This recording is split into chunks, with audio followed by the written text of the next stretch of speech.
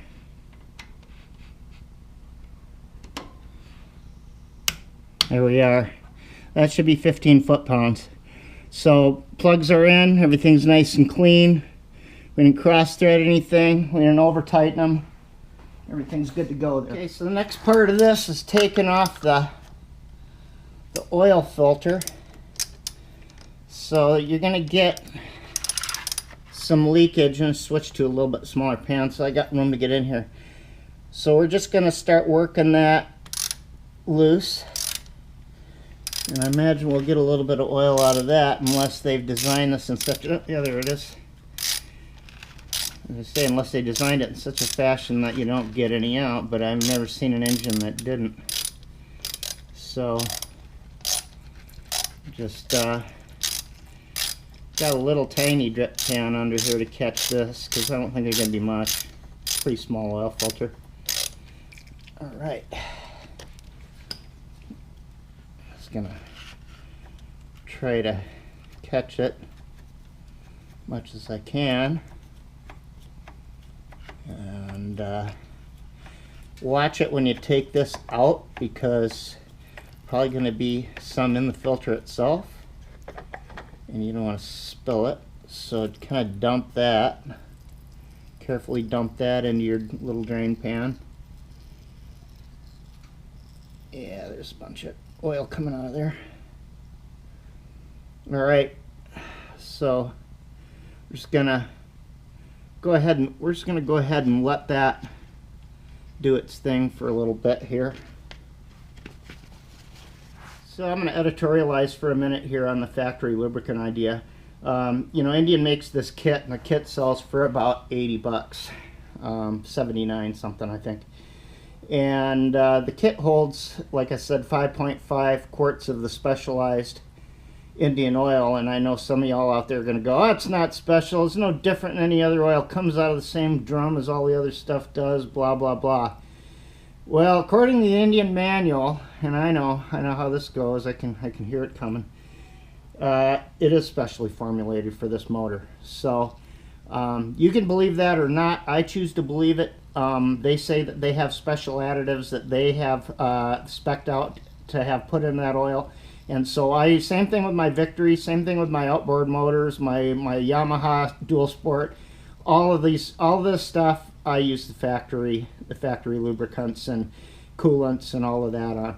Your mileage may vary. You can use whatever you want, but I'm assuming that with this service they're probably going to use the kit at the shop there, or at least charge you that much in supplies, you know, 75 or 80 bucks for the oil and filter and all of that, and then they're going to hit you for the shop charge of probably 120 an hour or whatever they get. So you know, to take this in and get it done, plus there's the rest of the labor for the 5,000 mile service, so all the inspections and blah blah blah. And you know, I'm guessing it's probably a $300 or $400 bill by the time it's all said and done. So far in this whole endeavor, I'm going to have about 80 bucks wrapped up in it. So it's sort of a win-win deal. Now, if you're not comfortable with inspecting the rest of the stuff, then probably ought to take it in.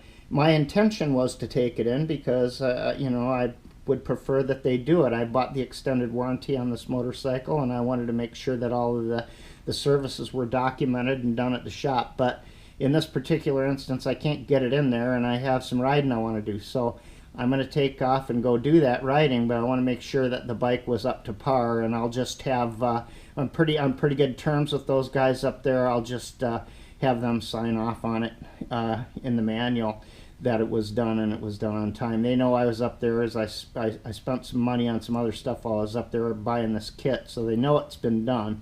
And I don't expect they'll have any heartburn with signing off on it for me. So if you don't want to use the factory oil, it's 2040. Use whatever brand you want, but I'm going to use the Indian oil.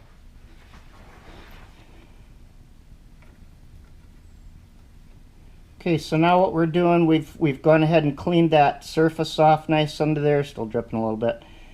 and that's contact. I've just threaded this on by hand until I feel the rubber gasket make contact. Little light film of oil on the rubber gasket first. Then I'm just going to put a dot. I got a silver Sharpie pen here. I'm going to put a dot right on the bottom. So what I want to do now is I want to turn that filter until that dot goes 3/4 of the way around. Use my rag a little bit. I'll go by hand as far as I can here. Okay. And there's my dot right there. So I just got a little bit tighter to go.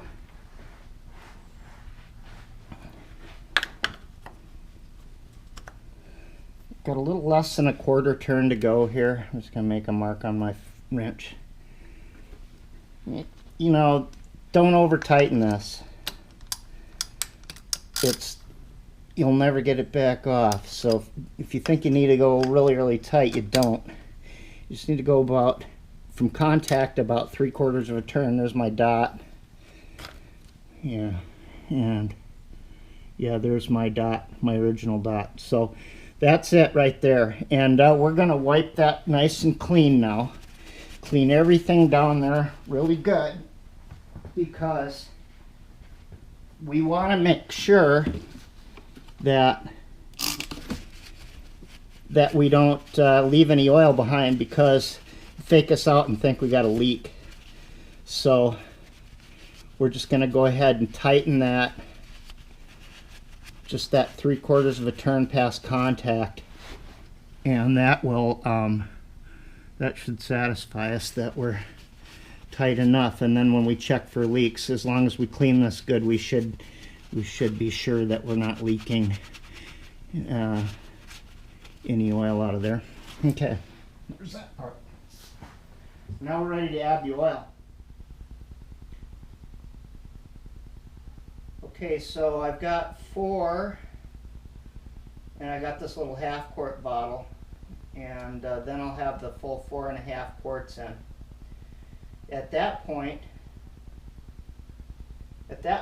the manual says to, with the bike standing upright like I have it blocked right now, it's up straight, to reinsert the dipstick and tighten it down, snug it down against the O-ring, and then start the bike, not revving it when you start it, and watching for the oil light to be on. They said it's quite possible that the low oil light on the cluster will be lit, and you don't want to rev the engine over idle speed while that is lit.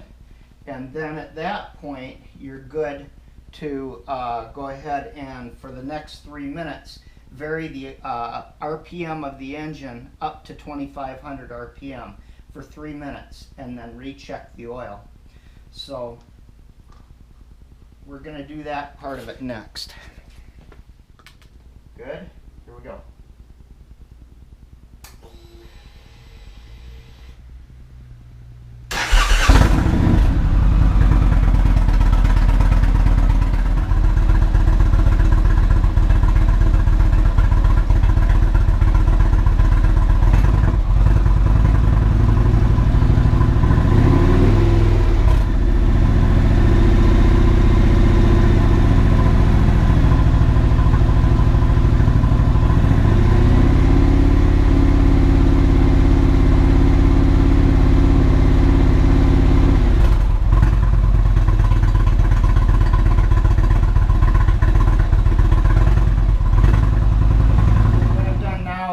I've gone ahead and run it for 3 minutes and varied the RPM.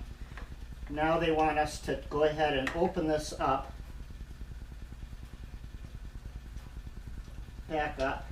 I'm going to check it real quick, even though this is not the correct way to check it, but it's not up to temp yet. So I'll go over the correct oil check procedure here in just a moment. I'm just take a peek and see where I'm at. Well, I want to try not to overfill. It tells you to dump the next quart in now, but yeah, it looks like it's right at the add line. So I'm going to go ahead and put the fifth and 5.5. It'd be total 5.5, the last full cord in. So we'll go ahead and do that next. Cord is in. And now what we need to do is we need to start the motorcycle after we replace the dipstick, of course. We replace the dipstick, and then we start the motorcycle and let it run to full till it's up to full temp, which could be like another 3 to 5 minutes. And then we'll follow the factory manual oil check procedure that should be done on a regular basis. And if you've had your bike for any length of time, you probably know how that's going to go, but I'll explain it here in just a minute. So all the oil is in now. I'm going to go ahead and start the bike again.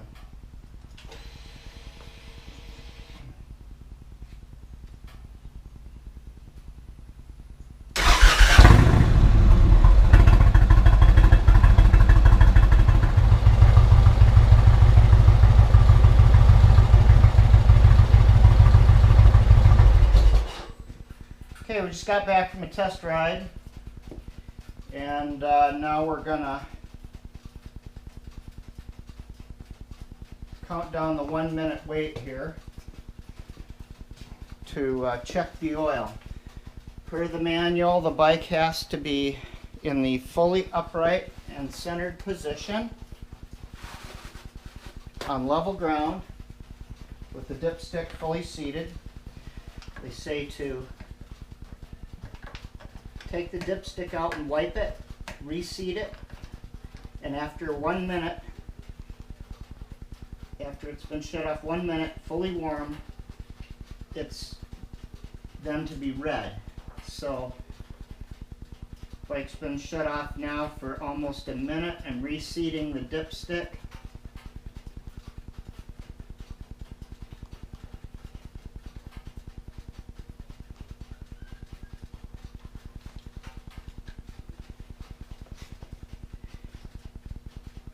And the oil is right there. That's the full line. So it's about 1/4 of an inch below the full line. So the oil is good to go. Okay, so just as a quick recap, what we did is we warmed up the bike, warmed it up for a good 5 minutes, made sure the oil was good and warm, put a drip pan under there and pulled both of the lower drain plugs. They're right side by side towards the back of the engine on the left hand side. Pull both of those, let the oil drain out of there. Then we clean the ports that those plugs go in. We replace the crush washers and replace the ports, the plugs in the ports. Then we took the oil filter off and we let the oil drain out of there. We cleaned that, we replaced the oil filter. Then we added 4.5 quarts of oil, and then we warmed the bike up for 3 minutes. Then we added the 5th quart. So 5.5 total, all of the ones that come in the kit, or 5.5 or whatever oil you choose. And then we started the bike, let it warm up a little bit, took it for a test ride, came back, got the bike on the level floor here, centered in the upright position, shut the bike off, let it drain for 1 minute, pulled the dipstick, wiped it, replaced the dipstick, then pulled it off and read it. And the oil was about 1/4 inch below the full line. So well within the operating range. So that's basically how you change the oil on your Thunderstroke 111 engine, and I hope that this video has been helpful to you. Have a great day.